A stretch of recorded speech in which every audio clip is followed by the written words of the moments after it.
مگر ایسے ماحول میں بھی آپ کی فکر اور آپ کا ذہن چاہے جیسا ہو، الحمدللہ میں آج بہت موڈ میں ہوں۔ پکڑی ذرا سا ہاتھ لگا لے۔ گراؤنڈ چھوٹا ہے اور اس وقت بھارت کی فیلڈنگ بہت ٹائٹ ہے، اس لیے چوے چھکے نہیں لگ سکتے، کہیں کہیں کٹ کروں گا، اگر کوئی کیچ نکلے تو سنبھالنا۔ بڑا مبارک موقع ہے کہ آج ہم اور آپ سب عرص سیاح ایشیا، امام العلماء، مخدوم المشائخ، شیخ الشیوخ،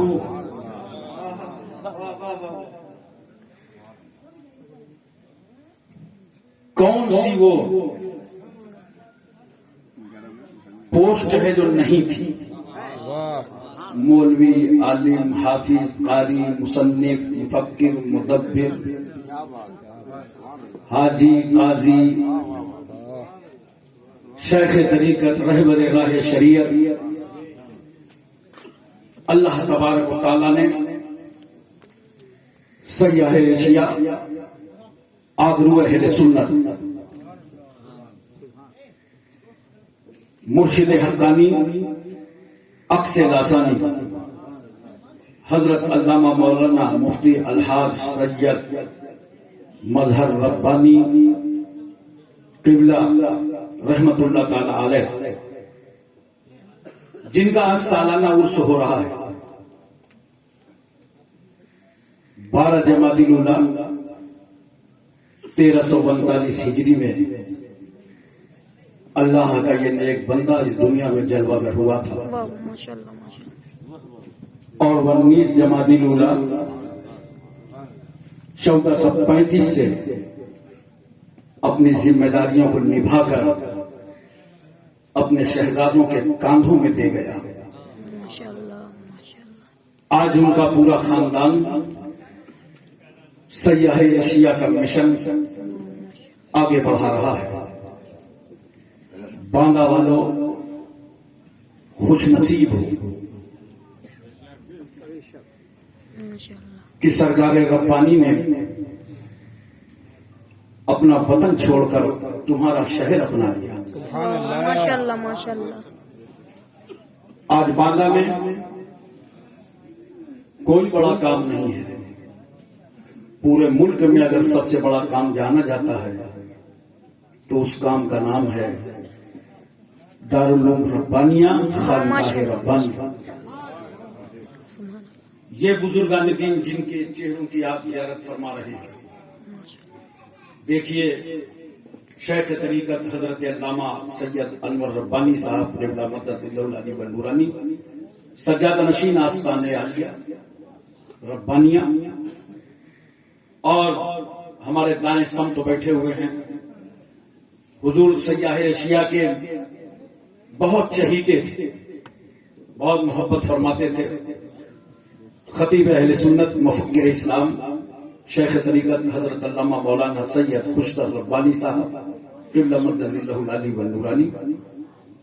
اس اجلاس کے روح رواں حضرت علامہ مولانا سید عابد میاں صاحب قبلہ، جتنے بھی خانواد ربانیہ کے افراد ہیں یہاں سبھی موجود ہیں، سبھی کے چہرے کی آپ زیارت کر رہے ہیں۔ خطیب اہل سنت حضرت مولانا سید عامر مسعودی صاحب نے بہت شاندار خطاب فرمایا، ان کو بھی آپ نے سماعت فرمایا، اور الحمدللہ باندہ شہر کی تمام ذمہ داریوں کو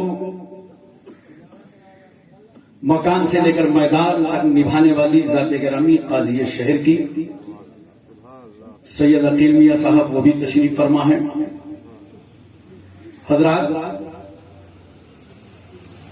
آپ محبت سے بتا دیجئے تقریر سننے کے موڈ میں ہیں؟ ارے بولو کچھ ہوں ہاں کرو یار۔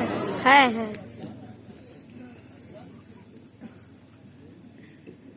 دیکھیے اشہر ربانی کی طرح میری آواز نہیں ہے، اور نہ شعیب وارسی کی طرح ہے، نہ خورشید عالم صاحب کی طرح ہے. 4 مصرے نظر ہیں، ان کی طرح آواز نہیں ہے، مگر اللہ کا شکر ہے کہ ان کی بھی میری طرح نہیں ہے.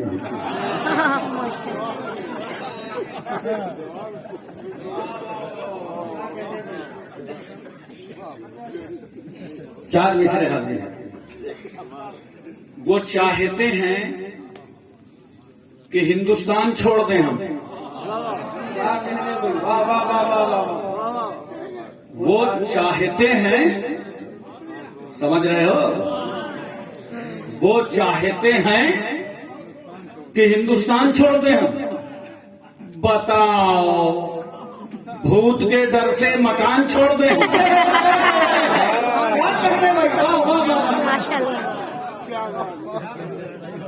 وہ چاہتے ہیں کہ ہندوستان چھوڑ دیں ہم. بتاؤ، بھوت کے ڈر سے مکان چھوڑ دیں ہم. اب اس مقام پہ ہاتھوں کے آبلے دیکھیں. 1857 سے لے کر 1947 تک اور 1947 سے لے کر آج تک جھیلتے جھیلتے اب اس مقام پہ ہاتھوں کے آبلے دیکھیں. پہاڑ کاٹ لیا ہے، چٹان چھوڑ دیں ہم.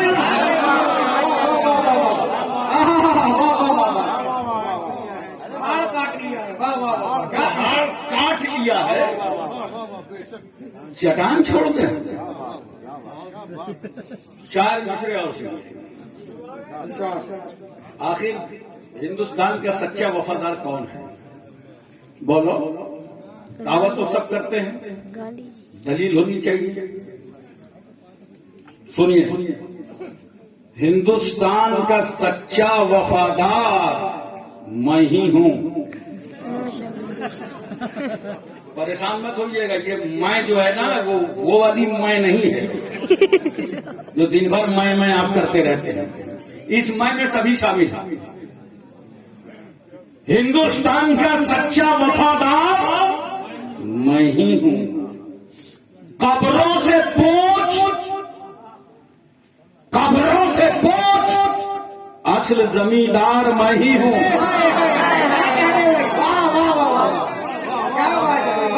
قبروں سے پوچھ، اصل زمیندار میں ہی ہوں. اور شعر سنیے گا.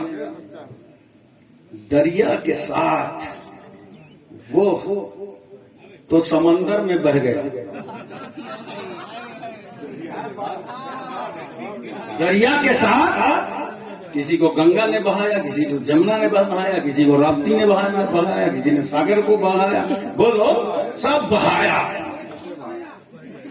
دریا کے ساتھ وہ تو سمندر میں بہ گیا. توجہ ہے نا. دریا کے ساتھ وہ تو سمندر میں بہ گیا.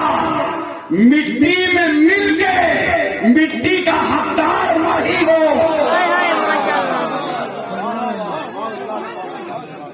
مٹی میں مل کے مٹی کا حقدار میں ہی ہوں. محترم سامعین کرام، ارشاد ربانی ہوتا ہے، ان الذین آمنوا وعملوا الصالحات سیجعل لهم الرحمن ودا. بے شک وہ لوگ جو ایمان لائے اور ایمان لانے کے بعد اچھے عمل کیے تو اللہ فرماتا ہے ہم ان کی محبت لوگوں کے دلوں میں ڈال دیں گے. ایمان لانے کے بعد جو اچھے کام کرے گا تو اللہ کیا فرماتا ہے ہم اس کی محبت لوگوں کے دلوں میں ڈال دیں. آپ بتائیے، آپ نے کہا حضور خلیفہ اول سیدنا صدیق اکبر رضی اللہ تعالیٰ عنہ کو دیکھا ہے. ہمیں اتنا خاموش لگتا ہے روز ملاقات کرتے ہیں. ارے بولو، دیکھا ہے حضرت سیدنا فاروق اعظم کو، حضرت عثمان غنی کو، حضرت مولا علی کو، حضرت سعد، سعید، طلحہ، زبیر، عمار، بوذر، خالد بن ولید، ابو عبیدہ بن جراح، عبد الرحمن بن عوف، صہیب رومی، سلمان فارسی، بلال حبشی، حضرت انس، ابو ہریرہ، ابو درداء، امیر حمزہ. ان صحابہ کو دیکھا ہے کیا؟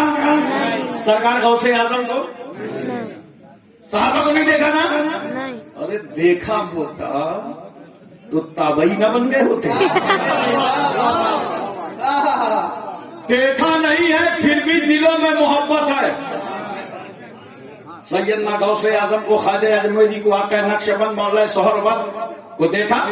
قطب الدین بختیار کاکی، محبوب الہی، صابر کلیری، زندہ شامدار، وارث دیوا، مخدوم کچوچا، مخدوم جاجمو، نصیر الدین چراغ دہلوی، شاہ جمال اللہ رامپوری، منور علی شاہ الہ آبادی، شرف الدین یحییٰ منیری، علاء الحق پنڈوی، اخی سراج الدین، مخدوم ماہی، بابا بہاؤالدین، بابا تاج الدین، مخدوم شاہ مینا، سید سالار مسعود غازی، سرکار مہرارا، سرکار ربانی.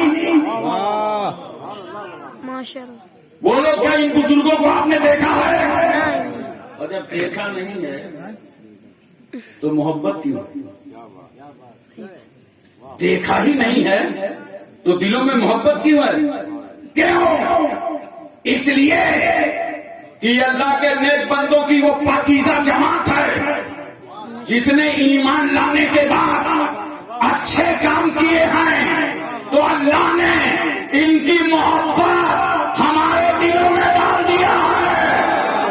اب ان دلوں سے سیاح ایشیا کی محبت کوئی نکال نہیں سکتا، اس لیے کہ سیاح ایشیا کی محبت اللہ نے ڈالا ہے. واہ ماشاء اللہ. اور جس محبت کو اللہ نے ڈالا ہو اسے کوئی ملا نکالے گا کیسے؟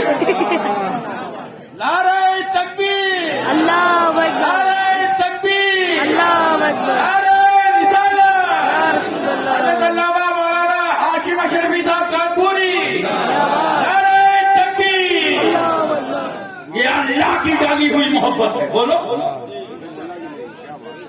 یہ کھینچا ہوا دل، آستانے پہ جلسہ، خاندان موجود اور آپ بیٹھے ہوئے ہیں. کیوں؟ کہ آپ کے دلوں میں محبت ہے. وہ محبت خدا نے ڈالا. اب بات سمجھ میں آ گئی؟ اب ولیوں سے کوئی محبت نہ کرے تو پریشان مت ہونا، وہاں محبت اللہ نے ڈالا ہی نہیں. بولو. جب اللہ نے محبت ڈالا نہیں ہے تو محبت آئے گی کہاں سے؟ قربان جاؤ سیاح ایشیا پر جنہوں نے باندھا والو تمہیں دو عظیم چیزیں دے دی. ایک کا نام دارالعلوم ربانیہ ہے اور ایک کا نام خانقاہ ربانیہ. دارالعلوم ربانیہ سے علم ملتا ہے، خانقاہ ربانیہ سے عشق ملتا ہے. ایک جگہ سے علم، دوسری جگہ سے عشق. سیاح ایشیا نے دونوں کا انتظام کر دیا. علم بھی لے لو، عشق بھی لے لو. علم کے شروع میں عین اور عشق کے شروع میں، عین کا معنی جانتے ہو؟ آنکھ. ارے بولو بولو، توجہ ہے نا. عین کا معنی آنکھ، یعنی تمہیں باندھا والو عشق کی آنکھ بھی مل گئی ہے اور علم کی آنکھ بھی مل گئی ہے. ماشاء اللہ. اب اگر کسی کے پاس خالی دارالعلوم ہو، ارے بتاؤ نا، کیا بات ہوئی؟ ایک ہی آنکھ ہوتا